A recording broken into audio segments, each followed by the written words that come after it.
18h passé de 1 minute sur les antennes de Presse Afrique TV. Mesdames, Messieurs, bonjour et merci de rester fidèles à nos programmes.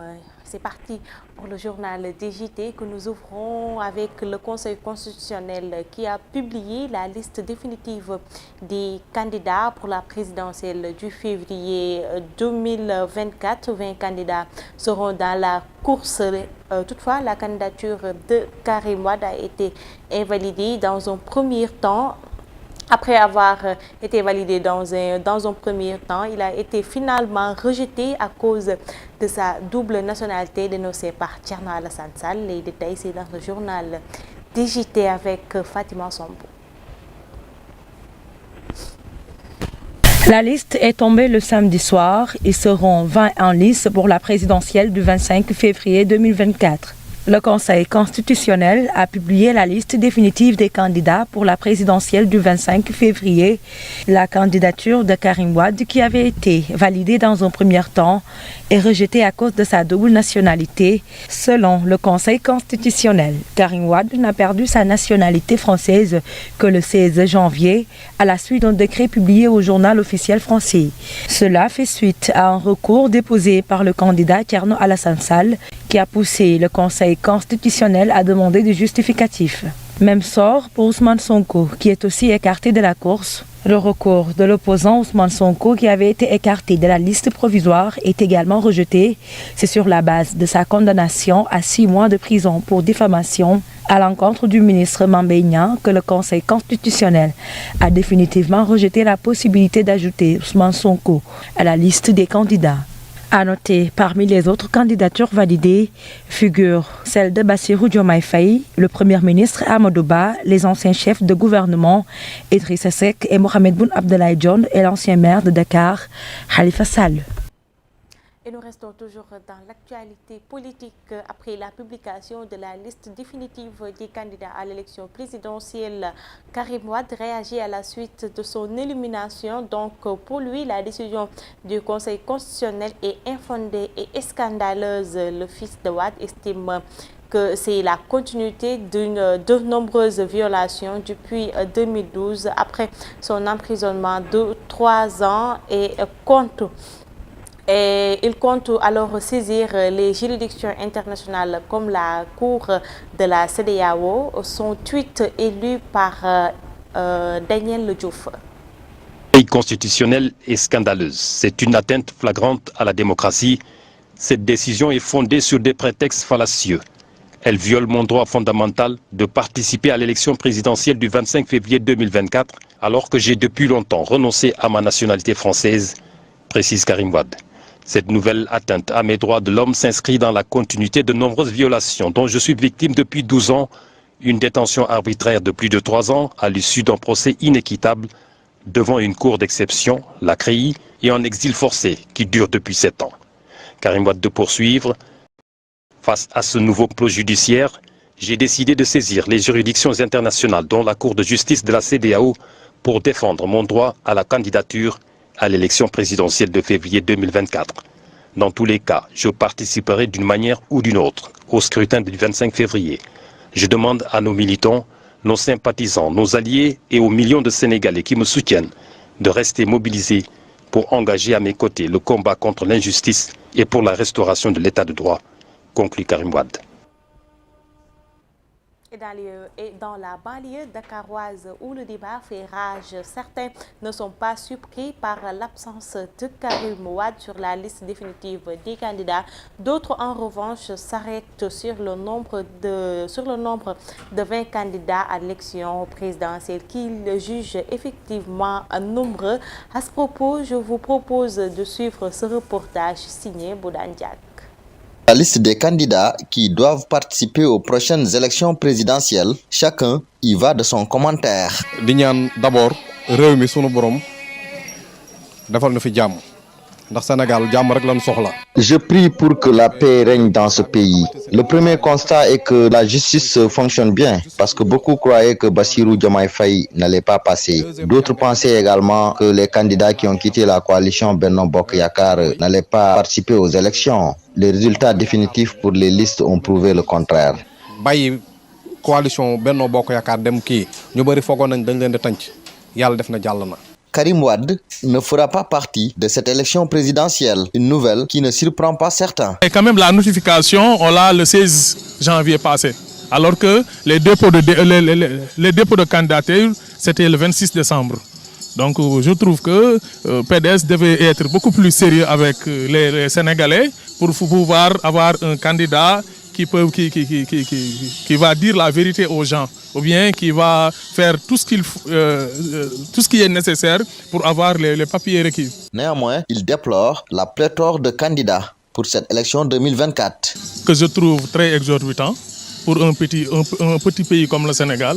Je trouve que dans l'avenir, on doit trouver des mécanismes pour mettre en place des primaires pour au moins avoir maximum 5 candidats. Parce que dans les grandes démocraties actuellement, on tourne autour de 2 candidats, 3 candidats. 25 candidats seront en compétition pour 2024. En attendant le 24 février prochain, certains déplorent déjà le surplus de candidats. Et dans l'actualité sportive, direction Yamoussoukro, où le quartier général des supporters de Casa se prépare pour continuer la compétition dans la bonne ambiance. Ils promettent ainsi de mettre le feu les jours où l'équipe nationale va jouer ses matchs. Voyons tout cela avec Fatoumata Savané. Le maillot des Lions, la nouvelle touche sur la tenue vestimentaire des supporters de Ale Casa. Un répertoire riche, des sonorités originales, le comité a été accompagné par le ministère des Sports. Ale Casa compte bien jouer sa partition dans cette 34e édition de la Coupe d'Afrique des Nations. Oui, nous sommes bien installés en ce moment. Donc, nous sommes là depuis une semaine. Et tout le séjour se passe bien. Donc, comme on dit dans le jargon, l'équipe vit bien en ce moment. Ouais, et, nous sommes dans les dispositions pour tout le temps en fait, faire valoir en fait, le savoir-faire de Ale Casa. Et je pense que tous ceux qui se sont rendus au stade les 2 derniers matchs ont vu que nous avons joué aussi notre partition dans les gradins.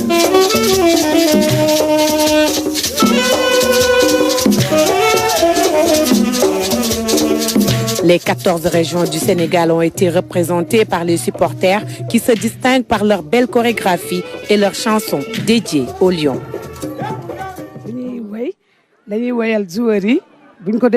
On chante pour les joueurs.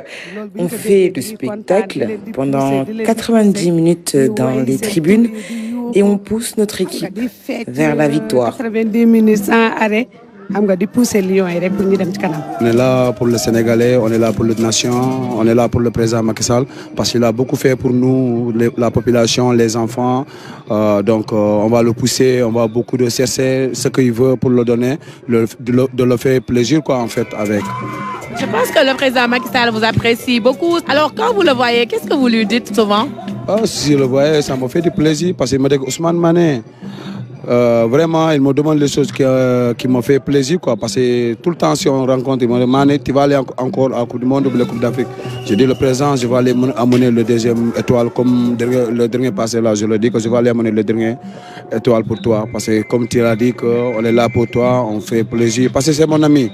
C'est mon ami, si je le vois comme ça, vraiment, je suis content. Petit frère du roi d'Oussouye, Moustapha Diédhiou est un passionné de sport.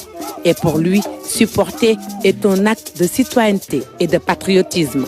Depuis mon enfant, j'ai toujours côtoyé le football. Tout ce que j'ai, c'est le sport. Depuis 1979, j'accompagnais l'équipe du Casa Sport. Quand Senghor dirigeait la coupe au Casacé, j'étais présent. Et je suis derrière les jeunes et mes petits frères. C'était de les accompagner. Nous, c'est notre culture. Quand vous voyez ce que je porte, c'est tout simplement la tradition. On est là pour vendre la destination Sénégal. Le message pour le Sénégal est très simple. Tous unis vers la victoire. Si on est un, on peut aller très très très loin. Les supporters de Ale Casa apprécient l'unité de tous les comités de supporters du Sénégal, sauf que parfois, les conditions de se réunir dans les tribunes restent difficiles.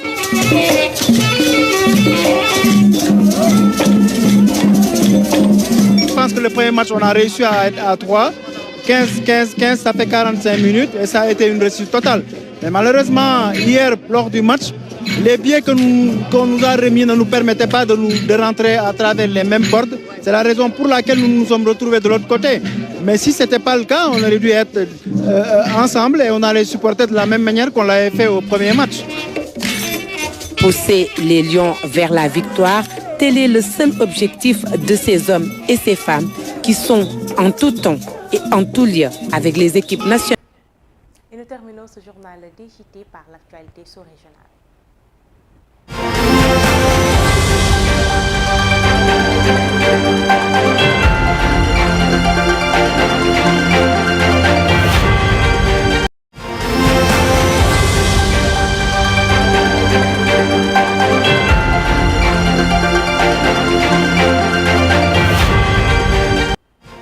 Bonjour Molé. Oui, bonjour Amina. Ça va? Ça va bien, merci. Alors, nous démarrons l'actualité sous-régionale au Libéria, où le président Bouaké, vainqueur de George Weah, prête serment lundi à Monrovia.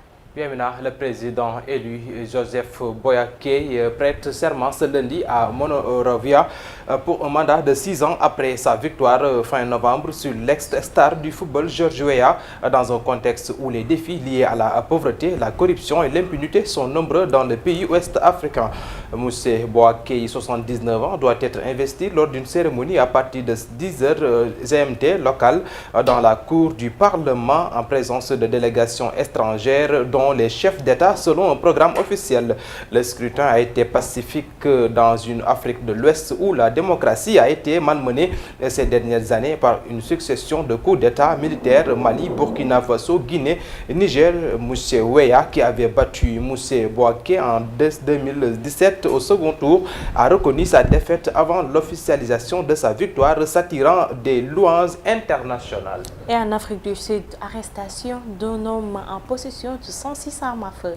Oui, un homme de 67 ans a été arrêté et devrait comparaître devant le tribunal de première instance de Mpumalanga, 270 km de Pretoria, pour possession illégale de 106 armes à feu et des munitions, a révélé samedi dernier la police sud-africaine.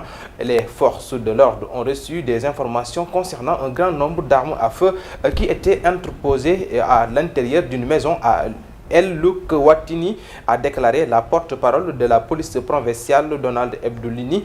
Il a expliqué que la police avait obtenu un mandat de perquisition et qui, dès leur arrivée sur les lieux, leurs forces de l'ordre ont découvert un total d'environ 106 armes à feu ainsi que 1704 munitions. Les armes à feu n'étaient pas conservées dans un coffre-fort mais plutôt sous un lit, tandis que certains éléments conservés dans l'armoire, a déclaré Moussé Mdoulini, précisant que l'homme qui faisait partie d'une société de sécurité était soupçonné de ne pas respecter la loi sur le contrôle des armes à feu. Et nous parlons à présent de ces inondations au Congo. 350 000 personnes ont besoin d'une aide humanitaire selon l'ONU. L'organisation intermétéorologique mondiale OMM des Nations Unies a tenu une conférence de presse au sujet des inondations qui ont touché la République du Congo-Brazzaville, dressant un bilan alarmant sur 6 décennies qui témoignent d'intempéries et records les plus extrêmes qui s'abattent sur le pays. Depuis octobre dernier, on fait déborder les berges de l'Ogangi, un affluent du fleuve Congo. Le 29 novembre dernier, le pays avait déclaré l'état d'urgence pour l'inondation. Claire Nulis, porte-parole de l'Organisation météorologique mondiale, a décrit cet événement météorologique comme étant le plus exceptionnel depuis les inondations catastrophiques de décembre 1961. L'expert ajoute qu'en décembre 2023, le défi mesure était de 74 300 mètres cubes par seconde et le 9 janvier, il avait atteint 75 000 mètres cubes par seconde. Une allocation de 3,6 millions de dollars du Fonds central d'intervention d'urgence a déjà été alloué pour répondre aux besoins de plus d'urgence de 270 personnes. Cependant, pour mettre en œuvre l'ensemble de la réponse, une financement international plus importante sera nécessaire selon Gert Lège. Et pour finir, nous allons parler de la Coupe d'Afrique des Nations 2023 et les étalons du Burkina proche des huitièmes de finale après le match nul face au Fennec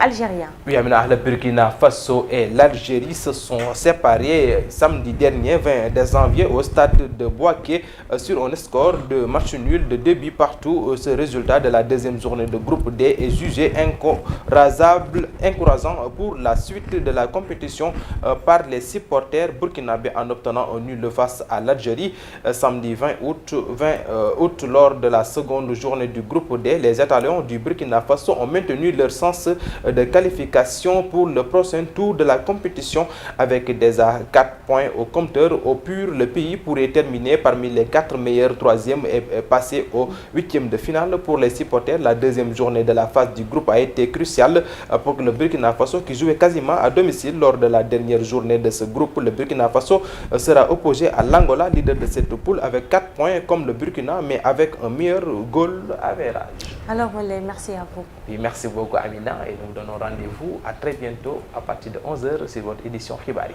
Effectivement, vous pouvez retrouver Malé Mboup à 11h pour le journal en Wolof et à 12h, vous allez retrouver Guéda de Gueye et la team pour votre bloc d'information. Quant à moi, je vous reviens à 12h avec Guéda de Gueye et c'est ce qui met fin à ce journal DJT. Mesdames et messieurs, merci de l'avoir suivi. Veuillez rester en compagnie de nos programmes sur Presse Afrique TV HD.